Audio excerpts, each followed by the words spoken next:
Hi hello ನಮಸ್ಕಾರ welcome back to ನನ್ನ ಬದುಕು ರಾಯರ ಜೊತೆ ಚಾನಲ್ಗೆ ಸ್ವಾಗತ ಫ್ರೆಂಡ್ಸ್.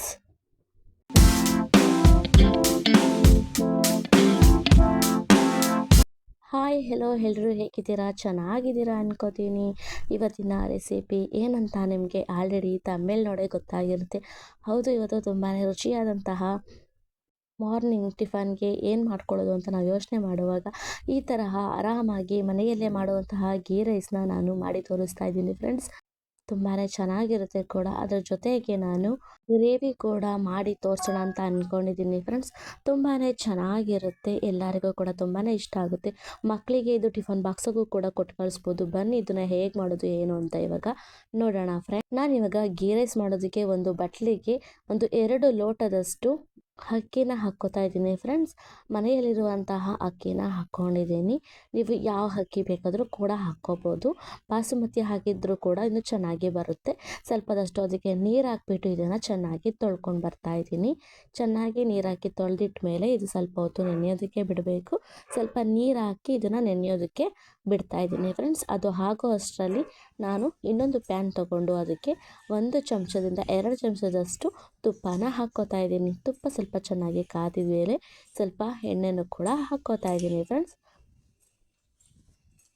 ಎಣ್ಣೆ ಹಾಕಿದಾದ್ಮೇಲೆ ನಾವು ಮಸಾಲೆಗೆ ಬೇಕಾಗಿರುವಂಥ ಚಕ್ಕೆ, ಪಲಾವ್ ಎಲೆ, ಹಾಗೆ ಚಕ್ರ ಮೊಗ್ಗು, ಹಾಗೆ ಸ್ವಲ್ಪ ಲವಂಗ ಇಷ್ಟನ್ನು ತಗೊಂಡು ಹಾಕ್ಕೋತಾ ಇದ್ದೀನಿ.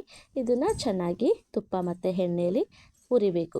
ಹುರಿದಿದ್ದೆಲ್ಲ ಆದಮೇಲೆ ಒಂದು 4ರಿಂದ 5ರಷ್ಟು ಗೋಡಂಬಿನ ಹಾಕ್ಕೊಂಡಿದ್ದೀನಿ. ಹಾಗೆ 3 ಹಸಿಮೆಣ್ಸಿನ್ಕಾಯಿನೂ ಕೂಡ ಹಾಕ್ಕೋತಾ ಇದ್ದೀನಿ. ಹಾಗೆ 1 ಚಮಚದಷ್ಟು ಶುಂಠಿ ಬೆಳ್ಳುಳ್ಳಿ ಪೇಸ್ಟ್ನು ಕೂಡ ಹಾಕ್ಕೋತಾ ಇದ್ದೀನಿ ಫ್ರೆಂಡ್ಸ್. ಹಾಕ್ಕೊಂಡು ಇದು ಒಂದು ಸಲ ಚೆನ್ನಾಗಿ ಎಣ್ಣೆಯಲ್ಲಿ ಮಿಕ್ಸ್ ಮಾಡಬೇಕು. ನೋಡಿ, ಈ ಥರ ಎಣ್ಣೆ ತುಪ್ಪದಲ್ಲಿ ಇದನ್ನು ಚೆನ್ನಾಗಿ ಕರ್ಕೊಳ್ಳಿ. ಆಗಿದಾದಮೇಲೆ ನಾನು 1 ಬೌಲಷ್ಟು ನೆನೆಸಿ ಇಟ್ಟಿರುವಂತಹ ಬಟಾಣಿನ ಕೂಡ ಹಾಕ್ಕೋತಾ ಇದ್ದೀನಿ. ನೆನೆಸಿ ಇಟ್ಟಿರುವಂತಹ ಬಟಾಣಿ ಹಾಕೋಬೋದು, ಇಲ್ಲ ಹಸಿ ಬಟಾಣಿನೂ ಕೂಡ ಹಾಕೋಬೋದು ಫ್ರೆಂಡ್ಸ್. ನಾನು ಅರ್ಧ ಬೌಲಷ್ಟು ಬಟಾಣಿನ ಹಾಕಿ ಈ ಥರ ಎಣ್ಣೆ ಮತ್ತು ತುಪ್ಪದಲ್ಲಿ ಇದನ್ನು ಫ್ರೈ ಮಾಡ್ತಾ ಇದ್ದೀನಿ. ಇದು ಸ್ವಲ್ಪ ಫ್ರೈ ಆಗಿದ್ದಾದಮೇಲೆ 1 ಲೋಟದಷ್ಟು ಹಾಲನ್ನ ಹಾಕೋತಾ ಇದ್ದೀನಿ ಫ್ರೆಂಡ್ಸ್. ಹಾಲು ಹಾಕೋದ್ರಿಂದ ತುಂಬ ಚೆನ್ನಾಗಿ ಇರುತ್ತೆ, ಸಾಫ್ಟಾಗೂ ಬರುತ್ತೆ, ಅಕ್ಕಿ ಎಲ್ಲ ಉದ್ದುದ್ರಾಗಿ ಚೆನ್ನಾಗೂ ಕೂಡ ಇರುತ್ತೆ ಫ್ರೆಂಡ್ಸ್. ಅದಕ್ಕೋಸ್ಕರ 1 ಲೋಟ ಹಾಲು, ಅದೇ ಲೋಟದಲ್ಲಿ 2 ಲೋಟದಷ್ಟು ನೀರನ್ನ ಹಾಕೋತಾ ಇದ್ದೀನಿ. ಹಾಕ್ಕೊಂಡು ಒಂದ್ಸಲ ಇದನ್ನು ಚೆನ್ನಾಗಿ ಮಿಕ್ಸ್ ಮಾಡಬೇಕು. ನೀವು ಹಾಲು ಹಾಕಿದರೂ ಪರವಾಗಿಲ್ಲ, ಹಾಕಿಲ್ಲ ಅಂದರೂ ಪರವಾಗಿಲ್ಲ ಫ್ರೆಂಡ್ಸ್. ಬಟ್ ಹಾಲು ಹಾಕಿದರೆ ಅದರ ಫ್ಲೇವರ್ ಕೂಡ ಚೆನ್ನಾಗಿರುತ್ತೆ. ಹಾಗೆ 2 ಚಿಟಿಕೆಯಷ್ಟು ಉಪ್ಪನ್ನ ಕೂಡ ಹಾಕ್ಕೊಂಡಿದ್ದೀನಿ. ಹಾಕಿ ಇದು ಚೆನ್ನಾಗಿ ಕುದಿಯೋದಕ್ಕೆ ಬಿಡಬೇಕು. ಇವಾಗ ಕುದಿಯೋ ಟೈಮಲ್ಲಿ ನಾನು ನೆನೆಸಿಟ್ಟಿರುವಂತಹ ಅಕ್ಕಿನ ಹಾಕ್ಕೋತಾ ಇದ್ದೀನಿ ಫ್ರೆಂಡ್ಸ್. ಅಕ್ಕಿನ ಹಾಕಿದಾದ್ಮೇಲೆ ಈ ಥರ ಚೆನ್ನಾಗಿ ಮಿಕ್ಸ್ ಮಾಡ್ಕೊಳ್ಳಿ. ನೀವು ಹಾಲಲ್ಲಿ ಮಾಡೋದಿದ್ರೆ ಮಾಡ್ಬೋದು, ಅಥವಾ ನೀವು ಹಾಗೆ ಮಾಡ್ತೀರಾ ಅಂದರೆ ಕೂಡ ಮಾಡ್ಬೋದು ಫ್ರೆಂಡ್ಸ್. ತುಂಬ ಚೆನ್ನಾಗಿ ಇರುತ್ತೆ. ನಾನು ಇದನ್ನು ಚೆನ್ನಾಗಿ ಬಾಡಿಸ್ಕೊಂಡಿದ್ದೀನಿ. ಇವಾಗ ನೋಡಿ, ಇದು ಚೆನ್ನಾಗಿ ಬೇಯಬೇಕು. ಒಂದು ಸ್ವಲ್ಪ ಬೇಯೋ ತನಕ ನಾನು ಹಾಲಲ್ಲೇ ಇದನ್ನು ಸ್ವಲ್ಪದಷ್ಟು ಬೇಯಿಸ್ಕೊತಾ ಇದ್ದೀನಿ ಫ್ರೆಂಡ್ಸ್. ಒಂದ್ಸಲ ಇದನ್ನು ಸ್ವಲ್ಪ ಬೇಯಿಸ್ಕೊಂಡು ಆಮೇಲೆ ಕುಕ್ಕರ್ ಮುಚ್ಚೋದ್ರಿಂದ ತುಂಬ ಸಾಫ್ಟಾಗಿ ಬರುತ್ತೆ. ಅರ್ಧದಷ್ಟು ಬೆಂದಿದ ಮೇಲೆ ನಾನು ಇವಾಗ ಕುಕ್ಕರ್ ಮುಚ್ಚಳನ ಮುಚ್ತಾ ಇದ್ದೀನಿ ಫ್ರೆಂಡ್ಸ್. ಕುಕ್ಕರ್ ಮುಚ್ಚಳ ಮುಚ್ಚಿ 1 ವಿಷಲ್ ಆದಮೇಲೆ ತೆಗಿತಾ ಇದ್ದೀನಿ. ನೋಡಿ, 1 ವಿಷಲ್ ಸಾಕು. ಮುಂಚೆನೇ ಅರ್ಧ ಬೇಯಿಸ್ಕೊಂಡಿರೋದ್ರಿಂದ 1 ವಿಷಲ್ ಆದರೆ ಸಾಕು ಫ್ರೆಂಡ್ಸ್. ಇವಾಗ ಇದು ರೆಡಿ ಆಗಿದೆ. ತುಂಬಾ ಚೆನ್ನಾಗಿದೆ ಫ್ರೆಂಡ್ಸ್. ಎಷ್ಟು ಚೆನ್ನಾಗಿ ಬೆಂದಿದೆ ಅಂದರೆ ನೋಡಿ, ತುಂಬ ಸಾಫ್ಟಾಗೂ ಕೂಡ ಬಂದಿದೆ. ಹಾಲು ಹಾಕಿರೋದ್ರಿಂದ ತುಂಬ ಸಾಫ್ಟಾಗಿರುತ್ತೆ, ಅದ್ರ ಫ್ಲೇವರ್ ಕೂಡ ತುಂಬ ಚೆನ್ನಾಗಿರುತ್ತೆ ಫ್ರೆಂಡ್ಸ್. ಇದನ್ನು ಒಂದ್ಸರಿ ಚೆನ್ನಾಗಿ ಸೌಟಲ್ಲಿ ಮಿಕ್ಸ್ ಮಾಡ್ಕೊಳ್ಳಿ. ಎಲ್ಲ ಕಡೆನೂ ಒಂದೇ ಥರ ಇರಬೇಕು, ಆ ಥರ ಒಂದ್ಸಲ ಮಿಕ್ಸ್ ಮಾಡ್ಕೊಳ್ಳಿ. ಇವಾಗ ಅದು ರೆಡಿ ಆದಮೇಲೆ ನಾನು ಇವಾಗ ಗ್ರೇವಿ ಮಾಡೋದು ಹೇಗೆ ಅಂತ ತೋರಿಸ್ತಾ ಇದ್ದೀನಿ. ಗ್ರೇವಿ ಮಾಡೋದಕ್ಕೆ ನಾನು ಒಂದು ಮಿಕ್ಸಿ ಜಾರು, ಅದಕ್ಕೆ 1 ಕಪ್ಪಷ್ಟು ಕಾಯಿ ತುರಿ, ಹಾಗೆ 2 ಮೆಣಸಿನ್ಕಾಯಿ, ಹಾಗೆ ಸ್ವಲ್ಪದಷ್ಟು ಪುದೀನ ಸೊಪ್ಪು, ಹಾಗೆ ಒಂದು ಈರುಳ್ಳಿನ ಈ ಥರ ದಪ್ಪದಾಗಿ ಹೆಚ್ಚಿಟ್ಕೊಂಡಿರೋದು, 1 ಟಮಾಟೆ ಹಣ್ಣು, ಹಾಗೆ 2 ಶುಂಠಿ, ಹಾಗೆ ಸ್ವಲ್ಪದಷ್ಟು ಜೀರಿಗೆ, 4ರಿಂದ ಲವಂಗ, 5-6 ಗೋಡಂಬಿ, ಹಾಗೆ ಸ್ವಲ್ಪದಷ್ಟು ಚಕ್ಕೆ ಹಾಕ್ಕೊಂಡಿದ್ದೀನಿ. ಹಾಗೆ ಸ್ವಲ್ಪ ಬಿಡಿಸಿಟ್ಟಿರುವಂತಹ ಬೆಳ್ಳುಳ್ಳಿ, ಹಾಗೆ ಅರ್ಧ ಚಮಚದಷ್ಟು ಅಡುಗೆ ಅರಿಶಿನ ಹಾಕ್ಕೊಂಡಿದ್ದೀನಿ. ಇದನ್ನೆಲ್ಲ ಹಾಕಿದಾದ್ಮೇಲೆ ಇದನ್ನು ಸ್ವಲ್ಪದಷ್ಟು ನೀರು ಹಾಕ್ಕೊಂಡು ಇದನ್ನು ಸಣ್ಣದಾಗಿ ರುಬ್ಕೊಂಡು ಬರಬೇಕು. ನೋಡಿ, ಇಷ್ಟು ಸಣ್ಣಾಗಿ ರುಬ್ಕೊಂಡು ಬರಬೇಕು. ತರಕಾರಿಯಾಗಿರ್ಬೋದು, ಸಾಫ್ಟಾಗಿ ರುಬ್ಕೊಂಡು ಬನ್ನಿ ಫ್ರೆಂಡ್ಸ್. ಇವಾಗ ರುಬ್ಬಿರುವಂತಹ ಮಸಾಲೆ ರೆಡಿಯಾಗಿದೆ. ಇವಾಗ ನಾನು ಇನ್ನೊಂದು ಪ್ಯಾನ್ ತೊಗೊಂಡು ಅದಕ್ಕೆ 2 ಚಮಚದಷ್ಟು ಎಣ್ಣೆನ ಹಾಕ್ಕೊಂಡಿದ್ದೀನಿ. ಸ್ವಲ್ಪ ಎಣ್ಣೆ ಕಾದಿದ ಮೇಲೆ ನಾನು ಚಕ್ಕೆನ ಹಾಕ್ಕೋತಾ ಇದ್ದೀನಿ ಫ್ರೆಂಡ್ಸ್. ಒಂದೇ ಒಂದು ಚಕ್ಕೆ ಹಾಕ್ಕೊಂಡು ಸಣ್ಣಗೆ ಹೆಚ್ಚಿಟ್ಕೊಂಡಿರುವಂತಹ ಈರುಳ್ಳಿ 1 ಕಪ್ಪು ಫುಲ್ನ ಹಾಕ್ಕೋತಾ ಇದ್ದೀನಿ. ಹಾಕ್ಕೊಂಡು ಒಂದು 2 ಮೆಣಸಿನ್ಕಾಯಿ, ಉದ್ದಗೆ ಹೆಚ್ಚಿಟ್ಕೊಂಡಿರುವಂಥ 2 ಮೆಣಸಿನ್ಕಾಯಿ, ಹಾಗೆ ಒಂದೆರಸ್ಲು ಕರಿಬೇವನ್ನು ಕೂಡ ಹಾಕ್ಕೋತಾ ಇದ್ದೀನಿ ಫ್ರೆಂಡ್ಸ್. ಇದನ್ನ ಹಾಕ್ಬಿಟ್ಟು ಎಣ್ಣೆಯಲ್ಲಿ ಚೆನ್ನಾಗಿ ಫ್ರೈ ಆಗಬೇಕು.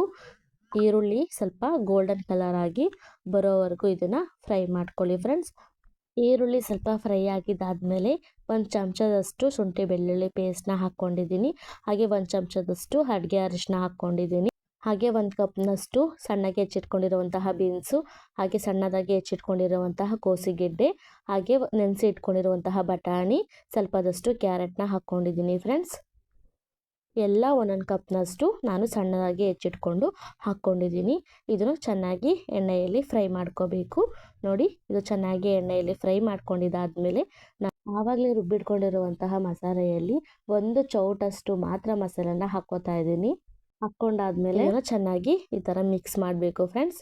ಮಿಕ್ಸ್ ಮಾಡಿದ್ದೆಲ್ಲ ಆದಮೇಲೆ ನಾನು ನೀರು ಏನು ಹಾಕದೆ ಒಂದು ಮುಚ್ಚಳನ ಮುಚ್ಚಿ ಇಡ್ತಾ ಇದ್ದೀನಿ. ಇದು ಸ್ವಲ್ಪ ಕುದಿ ಬರಬೇಕು. ನೋಡಿ, ಇವಾಗ ಕುದಿ ಬರ್ತಾ ಇದೆ ನೋಡಿ. ನಾನು ನೀರು ಏನೂ ಹಾಕಿಲ್ಲ. ನಾವು ತರಕಾರಿ ಎಲ್ಲ ಹಾಕಿರ್ತೀವಲ್ಲ ತೊಳೆದ್ಬಿಟ್ಟು, ಅದ್ರ ನೀರೇ ಇವಾಗ ಚೆನ್ನಾಗಿ ಹೀರ್ಕೊಂಡಿದೆ. ಈ ಕುದಿ ಬರುವಂತಹ ಟೈಮಲ್ಲಿ 1 ಕಪ್ನಷ್ಟು ಟಮಾಟೆ ಹಣ್ಣು, ಹಾಗೆ 1 ಕಪ್ನಷ್ಟು ಕ್ಯಾಪ್ಸಿಕಮ್ದು, ಹಾಗೆ 1 ಕಪ್ನಷ್ಟು ಆಲೂಗೆಡ್ಡೆನ ಹಾಕ್ಕೋತಾ ಇದ್ದೀನಿ ಫ್ರೆಂಡ್ಸ್. ಆಲೂಗೆಡ್ಡೆ ಸಿಪ್ಪೆ ಎಲ್ಲ ತೆಗೆದ್ಬಿಟ್ಟು ಸಣ್ಣದಾಗಿ ಹೆಚ್ಚಿಟ್ಕೊಂಡಿರೋದು, ಇದನ್ನೆಲ್ಲ ಚೆನ್ನಾಗಿ ಫ್ರೈ ಮಾಡ್ಕೋಬೇಕು.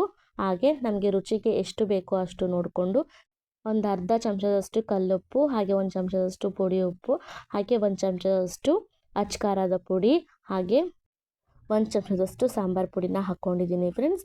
ಇದು ಚೆನ್ನಾಗಿ ಒಂದ್ಸಲ ಮಿಕ್ಸ್ ಮಾಡ್ಕೊಳ್ಳಿ. ನೋಡಿ, ನಾನು ತೋರಿಸ್ತಾ ಇದ್ದೀನಲ್ಲ ಆ ಥರ ಚೆನ್ನಾಗಿ ಇದನ್ನು ಮಿಕ್ಸ್ ಮಾಡಬೇಕು. ಈ ಥರ ಮಿಕ್ಸ್ ಮಾಡಿದ್ಮೇಲೆ ಚೆನ್ನಾಗಿ ಇದು ಕುದಿಬೇಕು. ಇವಾಗ ಮಿಕ್ಕಿರುವಂತಹ ಖಾರನ ಹಾಕ್ಕೋತಾ ಇದ್ದೀನಿ ಫ್ರೆಂಡ್ಸ್. ನಾನು 1 ಚಮಚ ಮಾತ್ರ ಅಲ್ಲಿ ಆವಾಗಲೇ ಖಾರ ಹಾಕಿದ್ದು. ಇನ್ನು ಮಿಕ್ಕಿದ್ನೆಲ್ಲ ನಾನು ಈ ಥರ ತೆಗೆದಿಟ್ಟಿದ್ದೆ. ಮಿಕ್ಕಿದ ಖಾರನೆಲ್ಲ ಈ ಥರ ಹಾಕಿಬಿಟ್ಟು ಒಂದ್ಸಲ ಇದನ್ನು ಮಿಕ್ಸ್ ಮಾಡ್ಕೊಳ್ಳಿ. ಹಾಗೆ ಸ್ವಲ್ಪ ಅದರಲ್ಲೇ ಇರುವಂತಹ ಖಾರಾಗೆ ಸ್ವಲ್ಪ ನೀರು ಹಾಕ್ಕೊಂಡು ಈ ಥರ ತೊಳೆದ್ಬಿಟ್ಟು ಹಾಕ್ಕೊಳ್ಳಿ ಫ್ರೆಂಡ್ಸ್. ಗ್ರೇವಿ ಗಟ್ಟಿಯಾಗಿ ಇರಲಿ, ಜಾಸ್ತಿ ನೀರಾಗಿ ಮಾಡ್ಕೋಬೇಡಿ. ಗಟ್ಟಿಯಾಗಿದ್ದರೆ ತುಂಬಾ ಚೆನ್ನಾಗಿರುತ್ತೆ. ನಾನು ಇದಕ್ಕೆ ಸ್ವಲ್ಪನೇ ನೀರು ಹಾಕಿರೋದು, ಜಾಸ್ತಿ ನೀರು ಹಾಕಿಲ್ಲ. ತುಂಬಾ ಚೆನ್ನಾಗಿ ಬಂದಿದೆ ಫ್ರೆಂಡ್ಸ್. ನೋಡಿ, ಎಷ್ಟು ಗಟ್ಟಿಯಾಗೂ ಕೂಡ ಇದೆ. ನಾನು ಇವಾಗ ಒಂದು ಪ್ಲೇಟ್ನ ಮುಚ್ಚಿಬಿಟ್ಟು ಸ್ವಲ್ಪ ಲೋ ಫ್ಲೇಮಲ್ಲೇ ಇದನ್ನು ಸ್ವಲ್ಪ ಬೇಯೋದಕ್ಕೆ ಬಿಡ್ತಾ ಇದ್ದೀನಿ ಫ್ರೆಂಡ್ಸ್. ನೋಡಿ, ಇವಾಗ ಒಂದು 5 ನಿಮಿಷ ಆದಮೇಲೆ ಎಷ್ಟು ಚೆನ್ನಾಗಿ ತರಕಾರಿನೆಲ್ಲ ಚೆನ್ನಾಗಿ ಬೆಂದಿದೆ ಫ್ರೆಂಡ್ಸ್. ಇವಾಗ ವೆಜ್ ಕುರ್ಮಾ ಹಾಗೆ ಗೀ ರೈಸ್ ತುಂಬಾ ಚೆನ್ನಾಗಿ ರೆಡಿಯಾಗಿದೆ. ನಾನು ಇದನ್ನು ಸರ್ವ್ ಮಾಡ್ತಾ ಇದ್ದೀನಿ. ನೋಡಿ, ಎಷ್ಟು ಚೆನ್ನಾಗಿ ಸಾಫ್ಟಾಗಿ ಗೀ ರೈಸ್ ಬಂದಿದೆ ಅಂತ. ಉದುರಾಗಿ ತುಂಬಾ ಚೆನ್ನಾಗಿದೆ. ಅದರ ಜೊತೆಗೆ ವೆಜ್ ಕುರ್ಮಾನು ಕೂಡ ರೆಡಿ ಇದೆ ಫ್ರೆಂಡ್ಸ್. ಇವಾಗ ತುಂಬಾ ಟೇಸ್ಟಿ ಆಗುವಂತಹ ಗೀ ರೈಸು ಹಾಗೆ ಕುರ್ಮಾ ರೆಡಿ ಇದೆ ಫ್ರೆಂಡ್ಸ್. ತುಂಬಾ ಚೆನ್ನಾಗಿದೆ ಮಾತ್ರ. ಆರಾಮಾಗಿ ಮನೆಯಲ್ಲಿ ಈ ಥರ ಟಿಫನ್ಗೆ ನಾವು ಮಾಡಿಕೊಂಡು ತಿನ್ಬೋದು ಫ್ರೆಂಡ್ಸ್. ತುಂಬಾ ಚೆನ್ನಾಗಿರುತ್ತೆ. ಈ ಥರ ಮಕ್ಕಳಿಗೂ ಕೂಡ ಮಾಡಿಕೊಟ್ರೆ ಅವ್ರಿಗೂ ಕೂಡ ತುಂಬಾ ಇಷ್ಟವಾಗಿ ತಿಂತಾರೆ ಫ್ರೆಂಡ್ಸ್.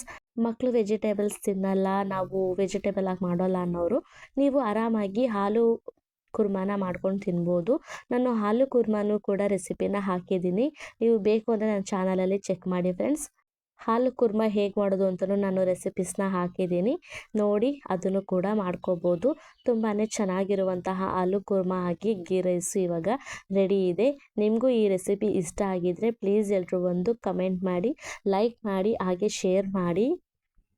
ಹಾಗೆ ಯಾರೆಲ್ಲ ಇನ್ನೂ ನನ್ನ ಚಾನಲ್ಗೆ ಸಬ್ಸ್ಕ್ರೈಬ್ ಮಾಡದೆ ನೋಡ್ತಾ ಇದ್ದೀರಾ, ಎಲ್ಲರೂ ಒಂದು ಸಬ್ಸ್ಕ್ರೈಬ್ ಮಾಡೋದು ಮಾತ್ರ ಮರಿಬೇಡಿ. ಹೀಗೆ ಒಳ್ಳೊಳ್ಳೆ ರೆಸಿಪೀಸ್ನ ಹಾಕ್ತಾ ಇರ್ತೀನಿ. ನೆಕ್ಸ್ಟ್ ಒಂದೊಳ್ಳೆ ರೆಸಿಪಿ ಜೊತೆ ಸಿಗ್ತೀನಿ. Tata bye friends.